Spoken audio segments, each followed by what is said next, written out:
광고 말씀은 늘 주보를 참조하세요. 제가 따로 광고를 드리지는 않도록 하겠습니다. 제가 벌써 여러분 앞에서 설교를 시작한 지가 이제 4년째 되어 갑니다. 하나님께서 우리에게 원하시는 게 무엇일까? 저는 그걸 정확하게 알고 여러분들에게 설교를 해야 되는 거예요. 어떤 물건에 대해서 설명을 하려면 그것을 완벽하게 알아야 되죠. 저는 하나님의 뜻이 무엇인지 정확하게 알고 여러분에게 설교를 해야 돼요. 오늘 말씀이 사실 별표 한 5개는 붙여야 돼요. 왜냐하면 오늘 말씀을 통해서 여러분이 깨닫게 되면 모든 기초가 싹 바뀔 것입니다. 사도 바울이 이 빌립보서를 통해서 이 말씀 안에서 무엇을 말하고 있는가? 사도 바울이 여러분에게 지금 전하고 있는 거예요. 저는 그것을 설명을 해드리는 거예요. 그럼 사도 바울은 이 빌립보서를 통해서 오늘 본문을 통해서 여러분에게 무엇을 말하고자 하는가? 여러분이 지금까지 신앙생활을 해온 연수만큼 많은 경험과 지식이 쌓여 있을 거예요. 그것이 갈아엎어져서 새로운 토대가 여러분들에게 형성이 됐으면 좋겠습니다. 바울이 이렇게 이야기합니다. 10절에 보면 내가가 누구예요? 사도 바울입니다. 내가 그리스도를 알았다. 예수가 누구인지 알았다. 그 다음에 부활의 능력을 알았다. 그리고 그 고난을 알았다. 그래서 나는 그 고난에 참여하기로 했다. 예수 그리스도를 아는 것과 부활의 능력을 깨달았고 그래서 그 고난에 참여하기로 했다. 그 세 가지가 무엇에 귀결이 되냐면 그의 죽으심을 본받아 어떻게 해서든지 죽은 자 가운데서 부활에 이르려 합니다. 예수 그리스도를 알았습니다. 그분이 부활하신 능력을 깨달았어요. 그래서 그분의 고통에, 그분의 고난에 바울은 참여를 했습니다. 그 일생 동안에 그가 복음을 전하면서 수없는 고난을 당했습니다. 왜냐는 거예요. 왜? 왜냐하면 그의 죽으심을 본받는데 그의 죽으심이 그냥 죽으심이 아니라는 거예요. 어떤 죽으심이냐면 부활을 하게 한 죽으심이에요. 죽은 자 가운데서 부활한 것.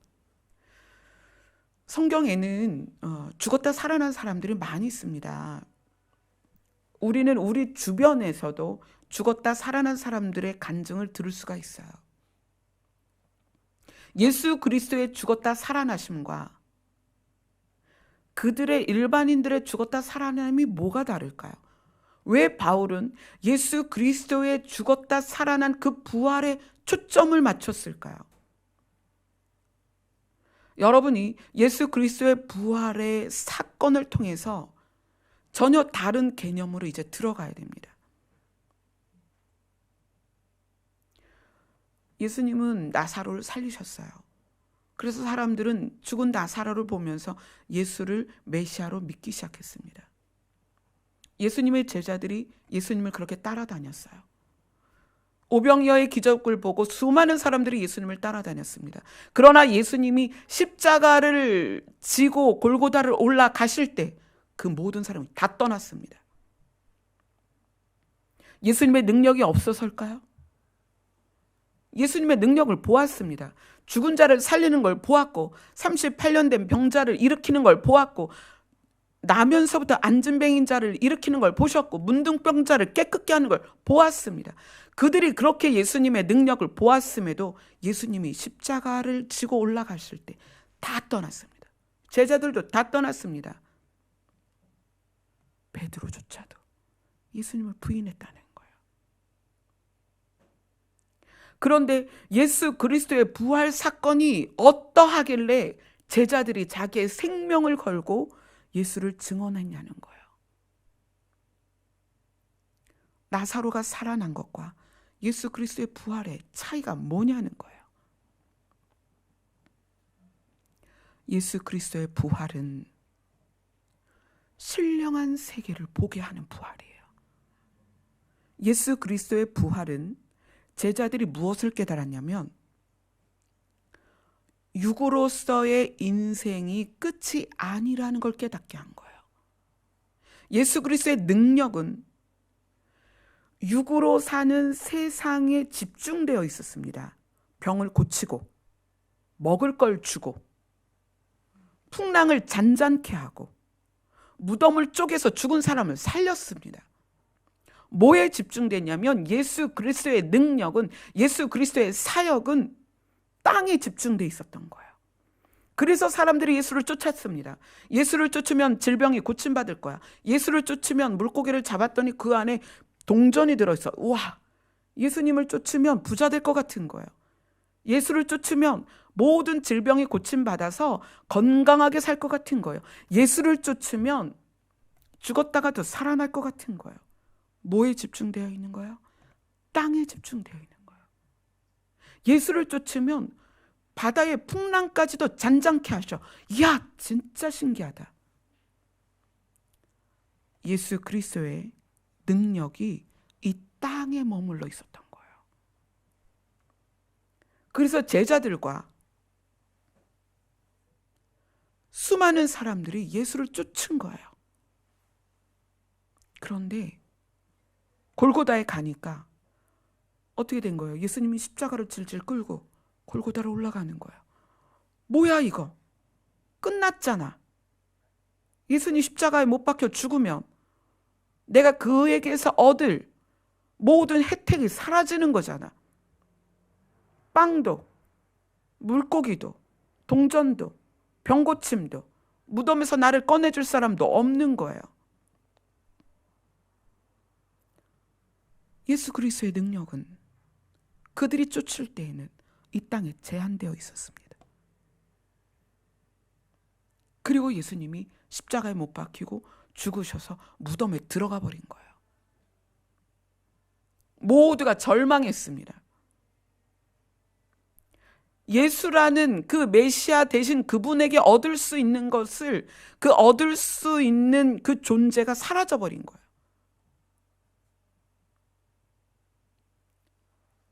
몇몇 여인들만 아픈 마음으로 그의 죽음을 슬퍼하고 애도했습니다. 그런데 그분이 살아나셨어요.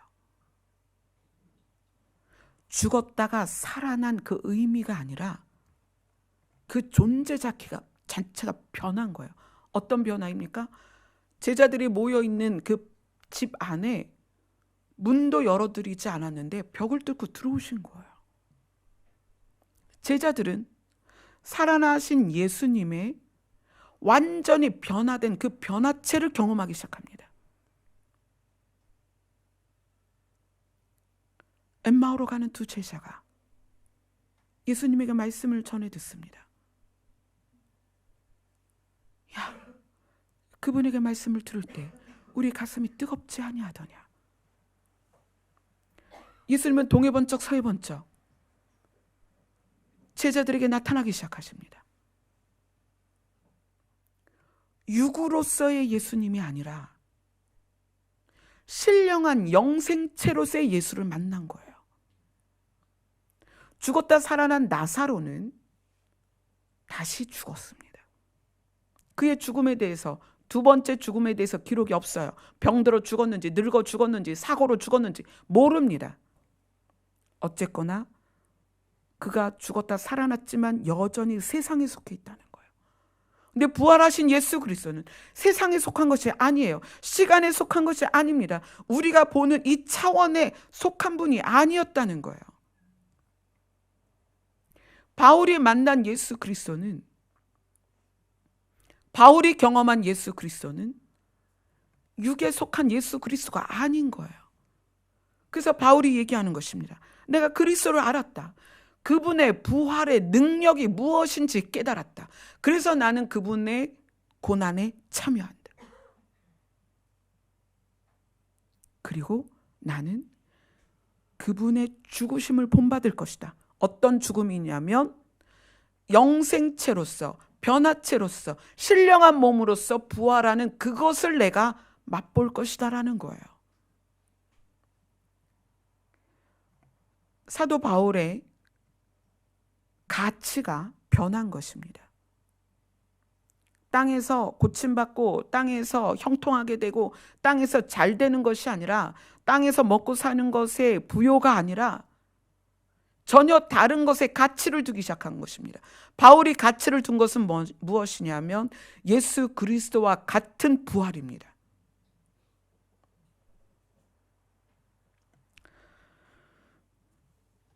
이것이 왜 중요하냐면 우리의 생명의 불확실성 때문에 이게 너무나 중요한 거예요. 저는 상담 오신 분들과 그런 이야기를 많이 합니다. 물론 아프신 분들하고 특히 더 그런 이야기를 하는데, 성도님이 아프시다고 해서 저보다 짧게 사느냐? 아니요. 우리의 생명의 불확실성은 우리가 지금 이렇게 모여있지만 다음 주에 이곳에 없는 사람도 있을 수 있다는 거예요. 제가 오늘 여러분에게 말씀을 선포하지만 오후에 제가 이 자리에서 사라질 수도 있다는 얘기예요. 그게 뭐예요? 생명의 불확실성입니다. 우리는 그런 존재들입니다. 그런 생명의 불확실성 속에서 우리가 어떤 가치를 추구해야 되냐는 거예요. 예수님이 육으로서 이 땅에서 예수 그리스도의 능력을 발휘하실 때, 드러내실 때 그것은 세상에 속해 있었습니다. 시간에 제한받는 사람들에게 주는 혜택이었어요. 그러나 예수님이 부활하시고 나서의 그 모습은 차원이 바뀐 거예요. 전혀 다른 세상의 예수 그리스도를 보여준 거예요. 그래서 제자들이 야, 저거구나. 예수님이 우리에게 주시려고 하는 건 저거구나. 이 땅에서 오병이어의 기적으로 먹을 것이 늘어나는 것, 재산이 늘어나는 것, 우리의 수명이 늘어나는 것, 우리의 능력이 늘어나는 것, 우리의 은사가 늘어나는 것, 그게 아니라는 거예요. 질의 변화입니다. 상태의 변화입니다. 우리 생명체의 변화, 완전한 변화입니다. 그게 예수 그리스도의 부활의 능력이고요. 바울은 그걸 본받고 싶은 거예요.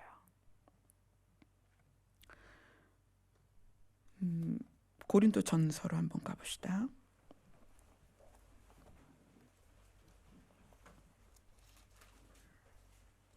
고린도 전서 15장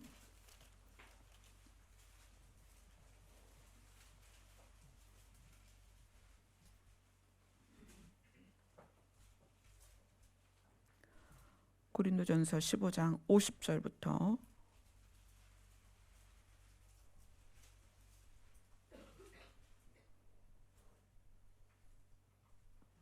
52절까지입니다. 같이 읽겠습니다. 시작. 형제들아, 내가 이것을 말하노니 혈과 육은 하나님의 나라를 이어받을 수 없고 또한 썩는 것은 썩지 아니하는 것을 유업으로 받지 못하느니라. 보라, 내가 너희에게 비밀을 말하노니 우리가 다 잠잘 것이 아니요 마지막 나팔의 순식간에 다 변화되리니 나팔 소리가 나매 죽은 자들이 썩지 아니할 것으로 다시 살아나고 우리도 변화되리라. 바울이 이것을 말하는 거야. 야, 내가 정말 너희들에게 말해줄 것이 있는데 이게 비밀이야. 예수님이 우리에게 보여주신 비밀인데 무엇이냐면 예수님이 이 땅에 오실 때 우리는 변화될 거야. 어떻게? 마지막 나팔 소리에 우리가 다 변화될 것인데 죽은 자들이 썩지 아니할 것으로 다시 살아나고 우리도 변화될 거야. 살아있는 자도 변화될 것이다. 죽은 자들이 다시 죽지 않는 몸으로 변화될 것을 지금 바울이 이야기를 합니다. 데살로니가 전서로 갑니다. 데살로니가전서 4장 13절로 18절입니다.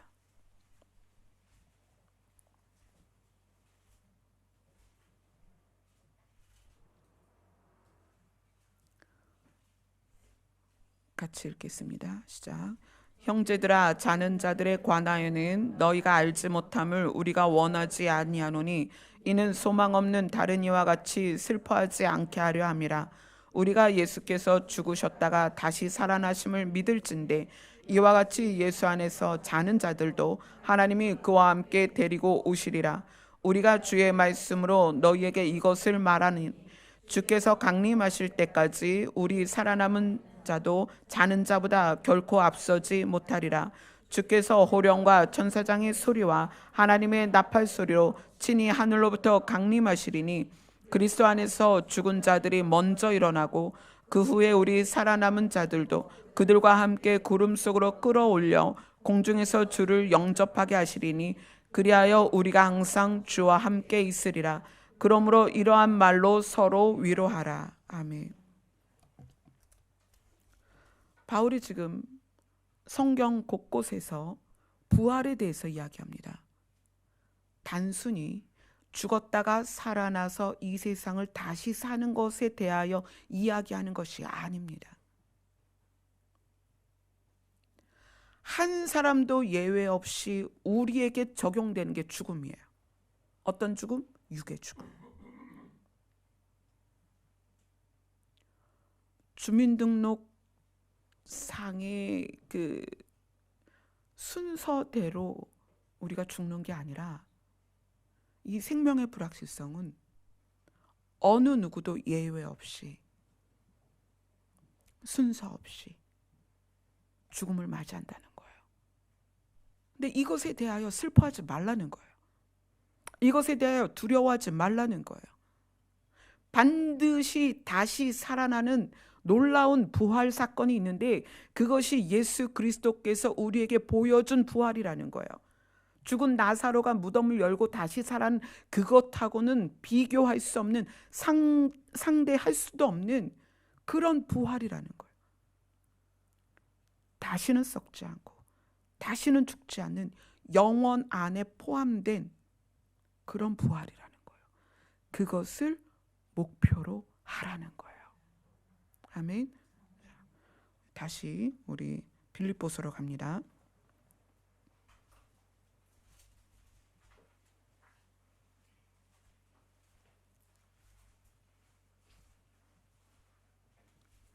10절에 보면 바울이 그렇게 얘기해요. 그의 죽으심을 본받아. 누구냐면 예수 그리스도의 죽으심을 본받아서 어떻게 해서든지 죽은 자 가운데서 부활에 이르려 하노니. 예수 그리스도의 죽으심은 어떤 죽으심이냐면 부활을 하는 죽으심인데 나도 그렇게 됐으면 좋겠다. 그러면서 12절에 뭐라고 얘기하냐면 내가 이미 얻었다 함도 아니요 온전히 이루었다 함도 아니라 오직 내가 그리스도께 잡힌 바 된 그것을 잡으려고 달려가노라. 죽은 자 가운데서의 부활, 예수 그리스도와 같은 부활, 영생체로서의 부활,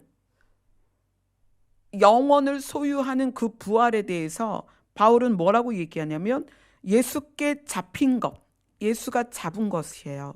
예수님께 잡힌 것. 그 다음에 13절에 가서는 14절에는 표대, 예수에게 잡힌 것이 있는데 14절에는 그것을 표대라고 부릅니다. 표대. 자, 죽은 자 가운데서 부활하는 것, 예수 그리스도의 부활을 뭐라고 얘기하냐면 예수 그리스도에게 잡힌 바 된 것.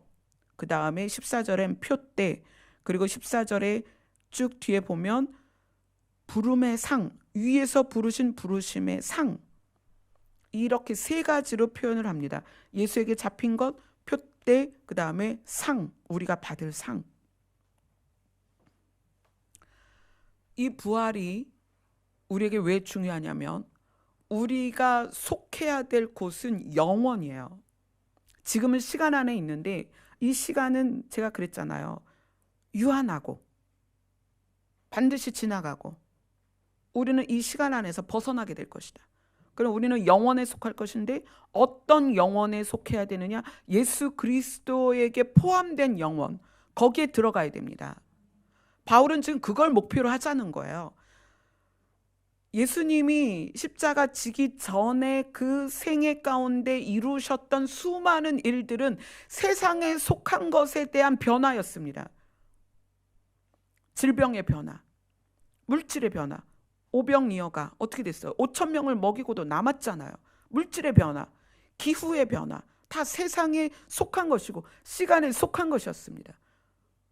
근데 바울이 지금 중요하게 생각하는 건 그거는 유한해서 사라지는 거죠. 오병이어의 그 중심이 됐던 물고기 2마리하고 떡 5덩어리가 지금까지 있냐는 거예요. 사라졌습니다. 썩었습니다.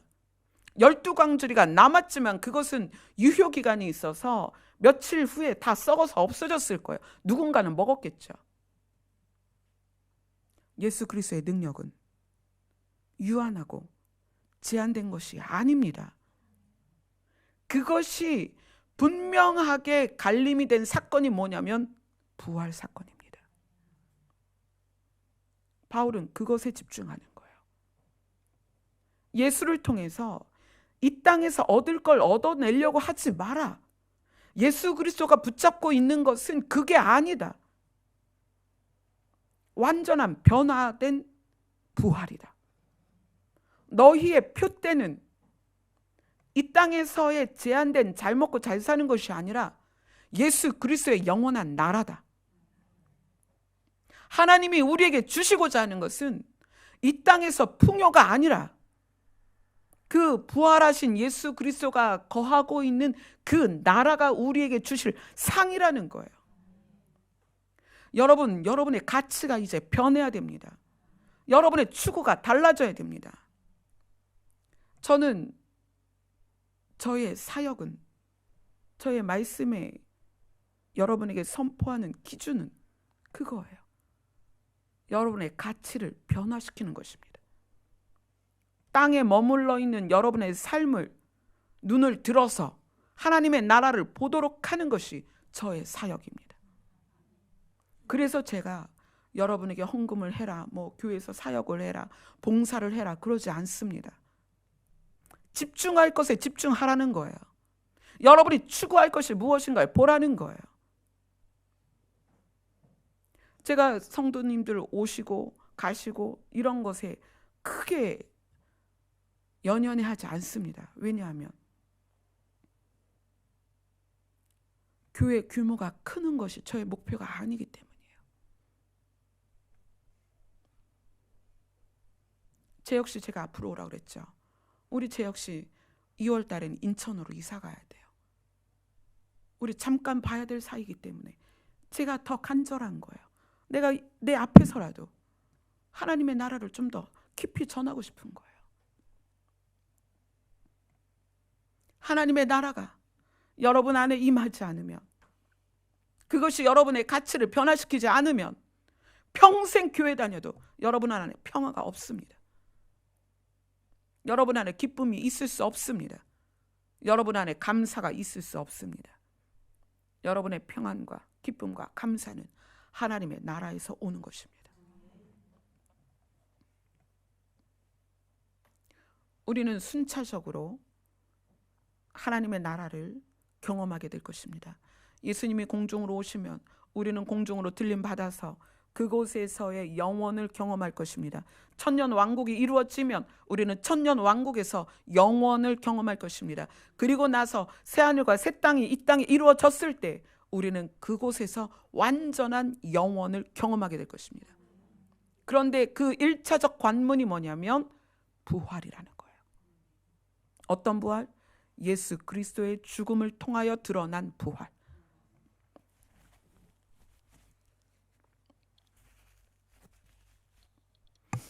예수님은 자기 자신을 양의 문이다라고 말씀하셨습니다. 양의 문이다. 이 말씀의 의미가 뭘까요? 예수님이 양의 문이라면 문을 통해서 들어가서 취할 것이 있다는 거예요. 우리 보고. 내가 문이야. 나를 통과해.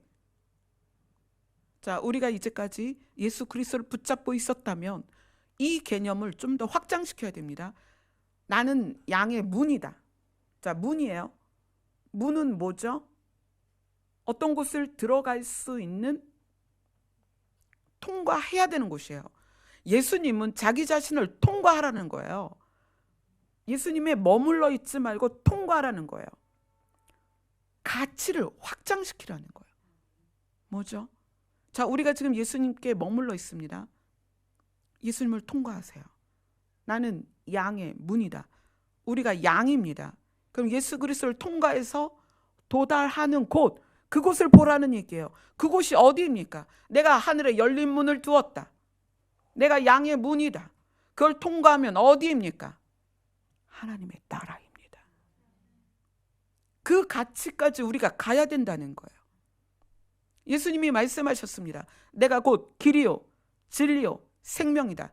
예수님이 길이랍니다. 그럼 예수님을 밟고 지나갑니다. 예수님을 지나서 어디까지 가야 되냐는 거예요. 목표점이 뭐냐는 거예요. 우리가 예수 그리스도에 머물러 있었다면 이제는 예수 그리스도를 통과해야 됩니다. 그리고 그분이 우리에게 뭘 주려고 하시는지 그 목표점을 잘 생각해 보세요. 예수님이 길입니다. 길. 예수님을 밟고 지나서 어디로 가라는 얘기예요. 예수님께서 말씀하셨죠. 나로 말미암지 않고는 아버지께로 갈 자가 한 사람도 없다. 우리가 예수 그리스도에게 머물러 있었다면 이제는 여러분 가치가 예수 그리스도를 통과해야 됩니다. 확장돼야 됩니다. 그리고 예수 그리스도가 우리에게 무엇을 보여주려고 하는지, 무엇을 주려고 하는지, 예수 그리스도가 붙잡고 있는 것, 오늘 본문에서 그렇게 얘기하죠. 예수께 잡힌 바 된 그것이 뭐냐는 거예요. 예수 그리스도 안에, 손 안에 있는 것, 그것을 우리에게 주시려고 합니다. 하늘에서부터 우리에게 주려고 하는 그 상, 바울은 그것을 표대다, 목표다, 기준이다, 그걸 향해 내가 달려간다. 그것이 무엇이다? 하나님의 나라라는 거예요. 이것이 우리에게 명확하게 세워지지 않으면 우리의 신앙생활이 비참해집니다.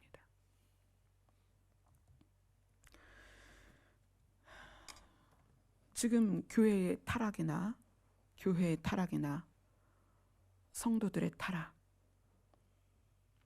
그래서 제가 많이 전화 받는 것이 갈 교회가 없다, 그거예요. 갈 교회가 없다. 그래서 시작된 게 산마교회입니다. 혼자 예배드리는 분들이 너무 많아요. 왜 교회가 성도로부터 거부되어지는가요? 왜 세상이 교회를 거부하는가?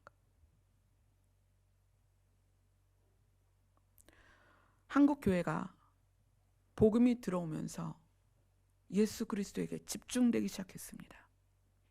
예수 그리스도를 알게 되니까 예수 그리스도의 능력을 알게 됐습니다. 우와! 예수 그리스도의 능력이 너무나 놀라운 거예요.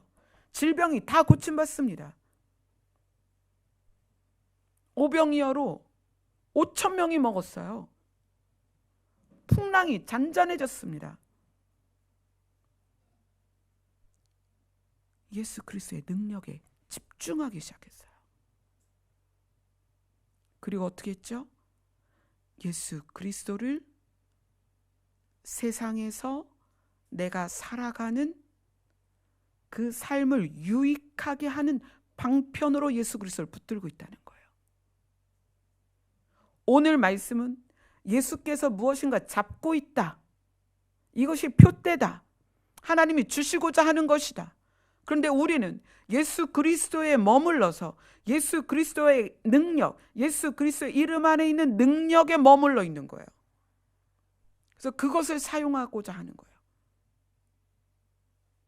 병 고치는 거, 일이 잘 되는 거,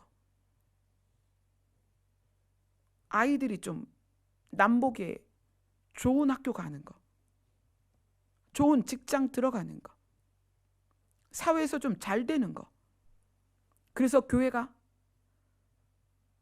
그런 안정감 주잖아요. 아, 나 어느 교회 다녀. 아, 우리 교회 목사님 진짜 유명해. 우리 교회 엄청 커. 우리 교회 몇만 명 모여. 그렇게 하는 곳에 예수 그리스도를 끌어다 썼다는 거예요. 누구랑 똑같죠?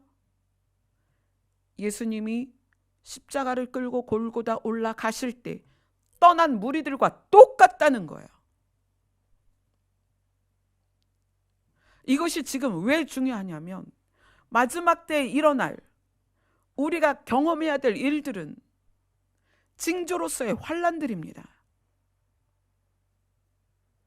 경제적으로, 환경적으로, 신앙의 자유조차 우리가 박탈당할 그럴 세상으로 우리가 지금 가고 있다는 거예요.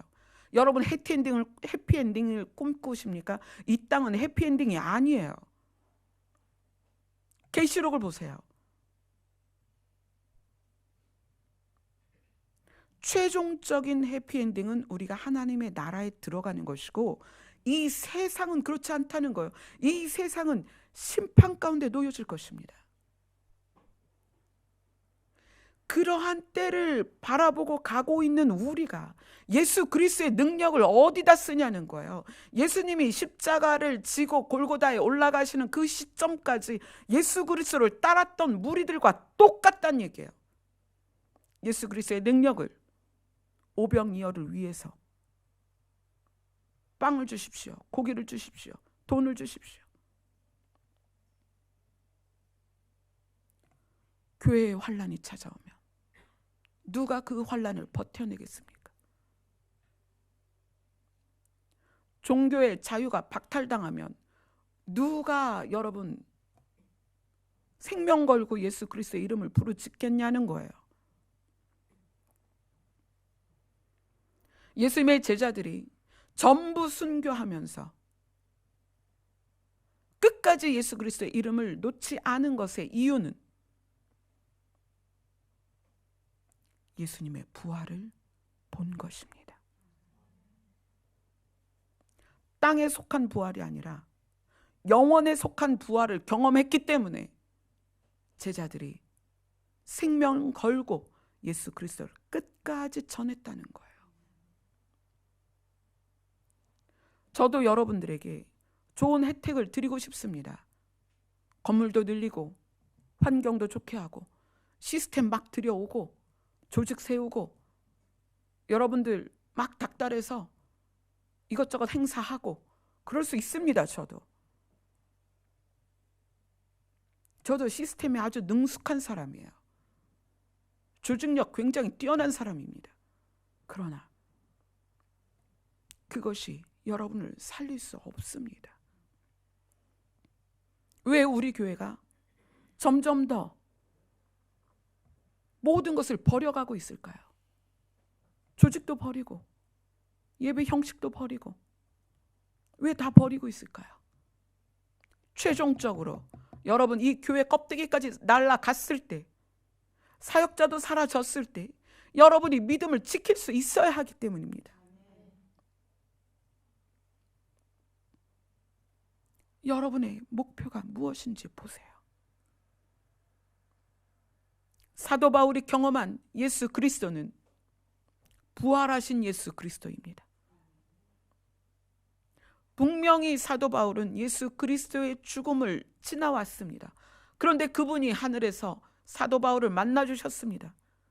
네가 핍박하는 예수다. 내가 살아있다. 나의 부활은 죽었다 살아난 나사로하고 전혀 다르다. 나는 영원을 포함하고 있고 나는 영생체다. 그래서 바울이 예수 그리스도의 죽음을 본받고자 하는 거예요. 그분처럼 부활하고자 하는 거예요. 그것이 표대가 되었습니다. 그것이 목적이 되었다는 거예요. 예수 그리스도 자체가 목적이 아니라 예수 그리스도를 통과해서 그 나라를 가는 것이 여러분의 목적이 되어야 합니다. 하나님의 나라가 여러분의 목표가 되었을 때, 여러분의 시선이 하나님의 나라로 향할 때 여러분은 사소한 것에 걸려 넘어지지 않습니다. 바울이 나는 부한 것이나 가난한 것이나 아무것도 상관이 없다. 다 초월했다는 거예요. 왜 그럴 수 있죠? 그의 가치가 땅에 있는 게 아니었기 때문입니다. 그가 추구하고 그가 바라보고 그가 목적으로 향했던 것은 하나님의 나라였습니다. 그 하나님의 나라로 들어가는 문이 부활이라는 거예요. 부활. 변화되는 것이란 말입니다. 그래서 바울이 정확하게 표현한 거예요. 마지막 나팔 소리에 우리는 홀연히 변화될 것이다. 자는 자들 가운데서 다시는 썩지 아니할 것으로 부활할 것이고, 살아있는 자들도 썩지 않을 몸, 죽지 않을 몸으로 변화될 것이다. 그것이 예수 그리스도 안에 잡혀 있는 것입니다. 그것이 표대이고 그것이 하나님이 우리에게 주시고자 하는 상이라는 거예요. 그렇게 된 사람이 예수께서 공중으로 오셨을 때 공중에서의 하나님의 나라를 경험할 것이고 천년 왕국을 경험할 것이고 새하늘과 새 땅의 주민이 될 거라는 거예요.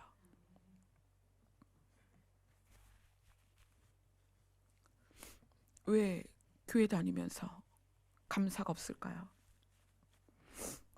병고침에 대해서 한번 이야기를 해봅시다. 저희 아버지께서 목회하실 때에 저희 아버지께서는 이제 긍휼이 있었어요. 긍휼. 그래서 노숙자도 데려다가 집에서 같이 먹고 자고 하기도 하고, 아픈 분들 우리 집에서 같이 생활하면서, 그러니까 교회 안에 방이 있었는데 그 안에서 저희 아버지가 다 이렇게 돌아가실 때까지 병수발하고,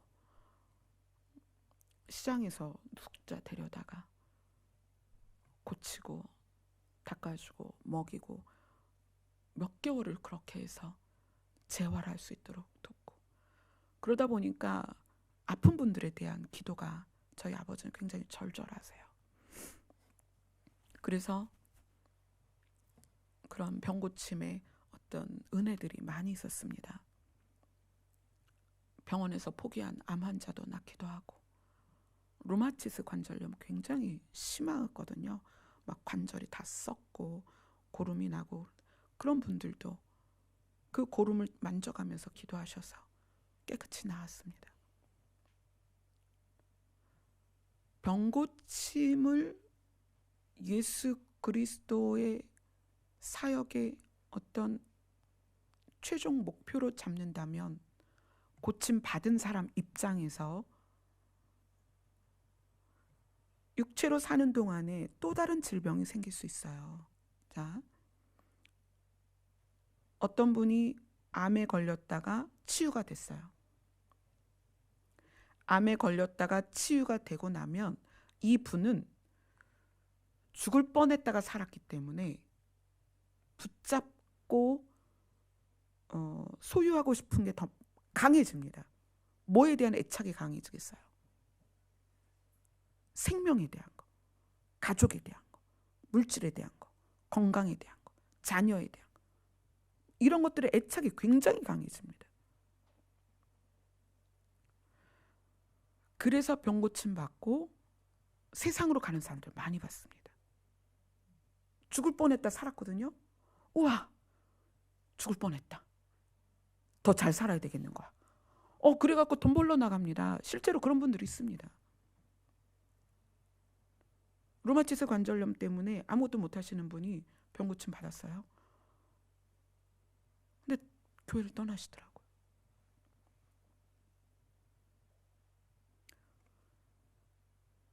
예수 그리스도의 능력이 세상 것에 머물러 있으면 병고침을 경험해도 그것이 복이 아니에요. 오히려 독이 됩니다. 예수 그리스도의 능력으로 부요를 경험한 사람들은 가난에 처할 때 예수를 버립니다.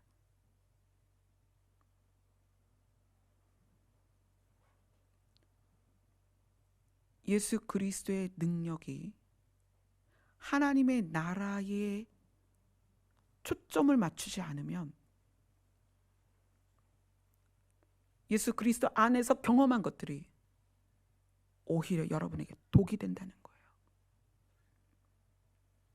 한국 교회가 그래서 무너지기 시작한 거예요.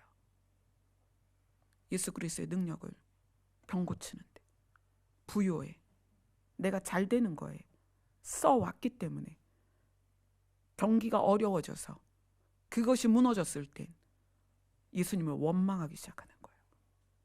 내가 이렇게 기도했는데 왜 다시 나를 회복시키지 않습니까? 하나님 나를 떠나셨습니까? 예전에 나를 병을 고쳐주셨는데 제가 다시 병들었습니다. 왜 나를 안 고쳐주십니까? 그래서 하나님을 떠나는 거예요. 교회를 떠나는 거예요. 하나님을 원망하는 것입니다. 예수 그리스도의 능력은 반드시 하나님의 나라로서 우리 안에 임해야 됩니다. 그래야 살든지 죽든지 춥든지 덥든지 배가 고프든지 배가 부르든지 상관없이 예수 그리스도의 이름을 붙잡고 있을 수 있다는 거예요. 여러분이 이제 예수 그리스도에 대한 가치가 바뀌어야 됩니다. 그분은 우리를 이 땅에 머물게 하려고 오신 게 아니라는 거예요. 다시 오실 때는 우리를 이 땅에서 잘 살게 하려고 오시는 것이 아니라 그분의 나라로 데려가려고 오시는 거예요. 그럼 그것에 대한 가치를 알아야 되는 거예요. 그것을 목표로 삼아야 되는 것입니다. 그것이 얼마나 중요한지 내가 깨어나야 된다는 거예요. 우리의 깨어남은 무엇이냐? 우리의 눈이 세상을 머물고 있는 그 눈이 아버지의 나라를 향하여 눈을 들었을 때 그것이 깨어나는 것입니다. 교회의 존재 이유는 바로 이것입니다. 하나님의 나라를 추구하는 자들이 모이는 곳입니다. 하나님의 나라를 알리는, 선포하는 공동체가 교회입니다. 여러분 각자는 걸어다니는 하나님의 나라예요. 그래서 세상의 통치를 받는 것이 아니라 하나님의 나라의 통치를 받는 것입니다. 그래서 세상의 일로 좌절하는 것이 아니라 세상의 어떠한 일에도 자유할 수 있는 것이 하나님의 나라의 통치를 받는 자들의 특권이라는 거예요. 그래서 우리가 신비로운 자라는 거예요. 지구인이 아니라는 거예요. 여러분 곰곰이 생각해 보세요. 나의 가치가 어디에 머물러 있는가? 나는 왜 그동안 마음이 괴롭고 내 그 마음을 요동치게 했던 그런 이유들을 가만히 살펴보세요. 어디에 속하여 있는 것인가? 내 다리가, 내 무릎이 왜 흔들리는가? 내 걱정과 근심의 출발점이 어디인가?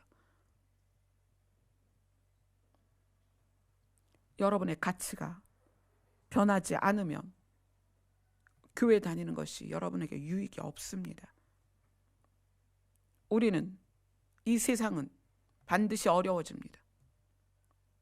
성경이 그것을 선포하고 있습니다. 믿음 지키는 것 앞으로 더 어려워집니다. 성경이 그것을 말하고 있습니다. 여러분이 교회 조직에 의지되어서 교회 조직이 주는 폐해가 어떤 거냐면 교회가 사람이 많아질수록 우리 교회가 잘 가고 있구나. 내가 안전하다. 이런 거예요. 그 다음에 교육이 주는 폐해가 뭐냐면 교육으로 받은 지식들이 내가 아는 것이 늘어날수록 내가 하나님과 관계가 좋을 거라고 생각하는 거예요. 성경을 많이 아는 것이 하나님을 아는 것이라고 생각합니다. 교회 안에 조직이 주는 폐해가 뭐냐면 교회 안에서 봉사하고 헌신하고 사역하게 합니다. 그렇게 하면서 거기서 보람을 느껴요. 또 평가를 받습니다. 회중으로부터. 야, 은혜 받았어. 야, 정말 잘했어. 야, 어쩜 그렇게 잘하니? 대단해. 내가 갖는 보람과 회중이 주는 평가 때문에 나 자신이 믿음이 좋다고 생각한다는 거예요. 그런 안정감을 누린단 말이에요. 여러분, 교회 조직이 싹 사라지고 껍데기가 사라지고 사역자가 사라졌을 때 여러분 무엇으로 버티겠습니까? 조직과 프로그램과 나의 사역에 여러분들이 의지되어 있다면 그런 것이 사라졌을 때 버틸 수가 없어요.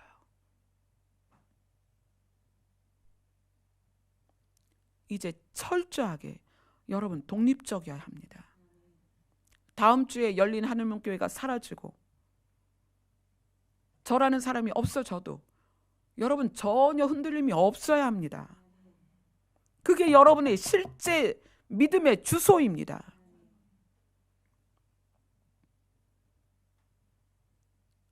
진지하게, 정말 진지하게 영원한 나라를 생각해 보세요. 정말 진지하게. 여러분 자기 자신이 뭘 추구하고 있는지 정말 진지하게 생각해 보세요.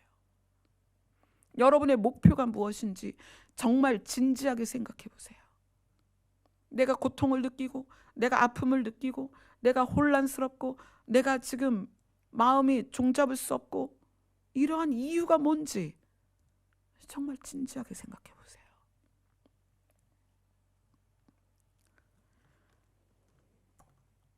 이번 한 해 하나님께서 하늘에 예비되어 있는 성을 향하여 우리가 소망을 갖기를, 사모하기를 우리에게 말씀하셨습니다. 말씀의 흐름이 이제 그렇게 가겠죠. 여러분이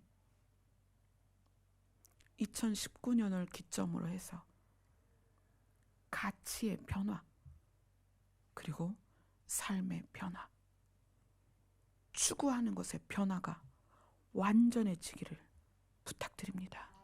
아멘. 우리 찬양 하나 부릅시다.